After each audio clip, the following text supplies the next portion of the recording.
We'll see how well this one comes out.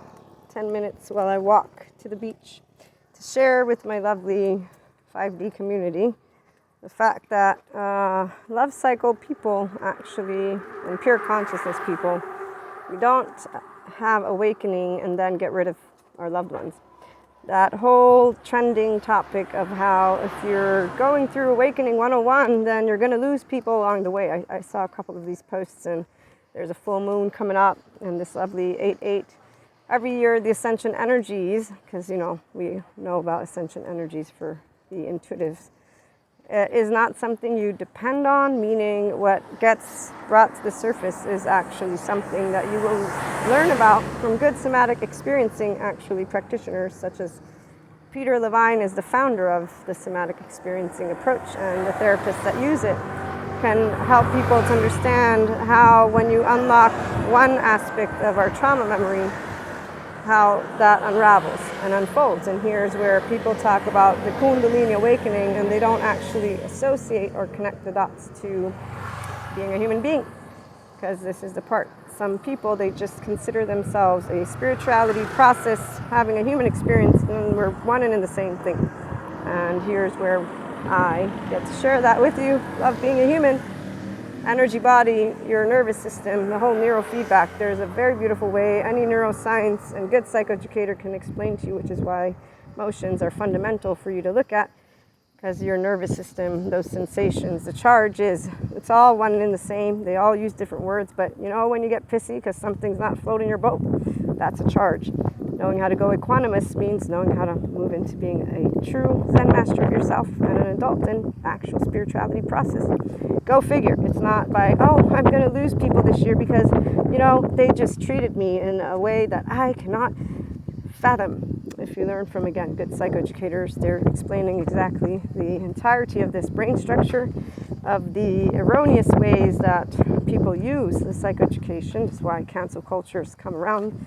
Adaptive children is the emotional response of any person who actually is not looking at the charge state as, okay, let me handle myself for a minute. Let me maybe remember that likes and dislikes are part of life, and dealing with them is also part of life. So who chooses to make family a training ground? The same people who could make them a playing ground by accepting that we are different and that they don't have to handle things the same way you do, and you don't have to handle things the same way they do either. And that doesn't mean we need to be huffy-puffy and be like, oh, I'm unloved now, so I'm going to get rid of you and you and you and you, which is some people's journey. And that's where 4D, 3D, other soul age groups, they have what is called the grounds where they just pick to stay amongst themselves. Some of us, we like all people. So we actually enjoy, looking into different perspectives. So if somebody doesn't like what we like and they don't agree with what we agree, we like to get curious and have an actual honest, adult, respectful conversation. Because no matter what your political views, religious views, whatever your views are, they're your views. It's not by arguing about it and disrespecting each other that we're going to actually get somewhere. In fact, the basics to live life are actually first of all, then water, and then we got food. So you'd think people would know how to stay focused on the essentials to actually have life be sustainable. But it seems like it's more about how can I say that I am special, and since I'm awakening, all these other people are going to get left behind because somehow I am moving somewhere. Yes, and I do know that a lot of the gurus, they've tried and they keep on trying. Here's the human translator for you. Becoming your spirituality process is you as the human experience you are, which is a functional adult if you move into your 5D spectrum and beyond, which is a love cycle. So you learn how to not be in shame, blame, fault, or revenge, or use those areas, those aspects, which are very challenging for some people. That's why they need more Zen Masters, which is what a 5D is. We know about forgiveness, not because we must forgive someone. Nobody is the greatest mistake. Nobody is perfect. This is the point. We're all imperfect, doing the best we can. However, some people ignore their energy body, that emotional body, that nervous system. So when rumination happens, you're in a biochemistry of fear. You know what rumination is. This is where the shame cycle is. Inner critic, oh, I'm a horrible person. outer critic. No, they're a horrible person. No, it's not a big deal. I'm going to go have some drinks. I'm going to go do other stuff. I'm going to go get distracted because that's nothing. And then I'm going to withdraw. And I'm going to do it all over again tomorrow. And that's what you see. I mean, as a teenager, I thought it was teenage behavior. Then as I moved into young adult, I'm like, what is going on here? And now it's like, oh, they're not human experience or spiritual process because they're not an integrated mind. The integration of the mind is where you work with your actual left and right modes, so your thoughts and your emotions. It's very straightforward. For the functional adults, the Zen Masters, 5D plane, pure consciousness, Purusha, and pure energy, Prakriti. It doesn't mean you cease to have emotions such as fear or anger. No, it means you have mastery, or I should say you can work with, wow, I'm getting really agitated. My window of tolerance is really, let me see how I can expand it and move into a window of welcome. Now, some people, they really need that extra support, which is why we have our lovely psychoeducators, the good ones. And yoga, it's a great portfolio of ventral vagal nervous system exercises. So that helps people to learn how to feel safe in their body. And once they move from sensations that they can handle to thoughts that they can work with, they get out of those mindsets and they speak perhaps a truth. But for sure, awakening is not about deleting people from your life. In fact, the cancel culture, again, is one that is chosen, of course, and every body will make the choice that is most ideal for their self. Some bodies, though, they will move into recognizing that the dysregulated or modulated embodied self is not their optimal behavior, that their body wants to move back to the restorative embodied self, which is our natural homeostasis. Some people actually think that moving into modulation would mean you're going to not fight for something. So they think, let's stay in sympathetic.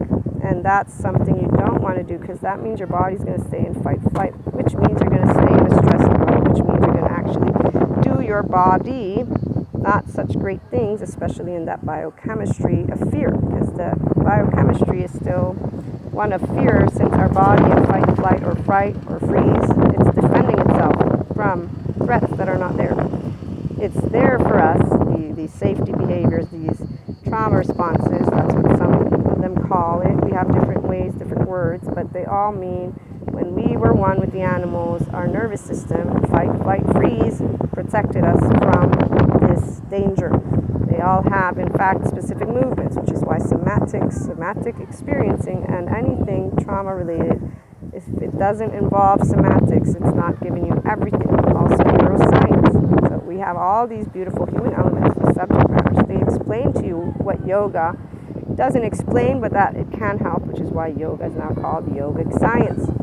So we have two lovely areas, the human elements, the spirituality elements, and then for our metaphysics, esotericism, spiritual, all the holistic stuff, they all can come together, which is what we do with the IHP content. And again, awakening, you don't delete people from your life.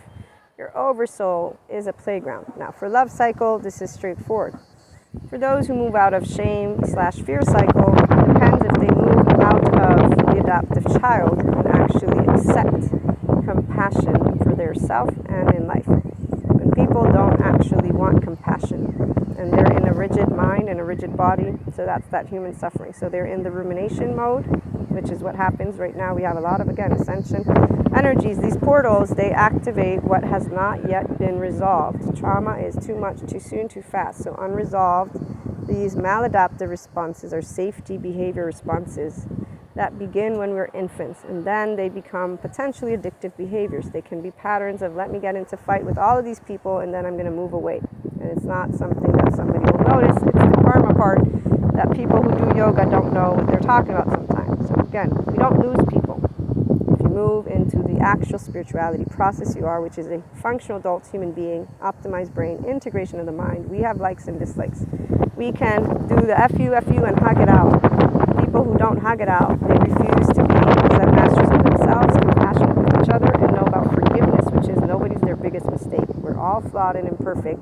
So making up quote-unquote excuses, which have become trending topics for a lot of people. Well, 5D, we don't do trending topics. We do life for real, and we like to add to our loved ones. So every person that wants compassion and expansion, they move into more of a big playground, and others continue to wait until they're ready.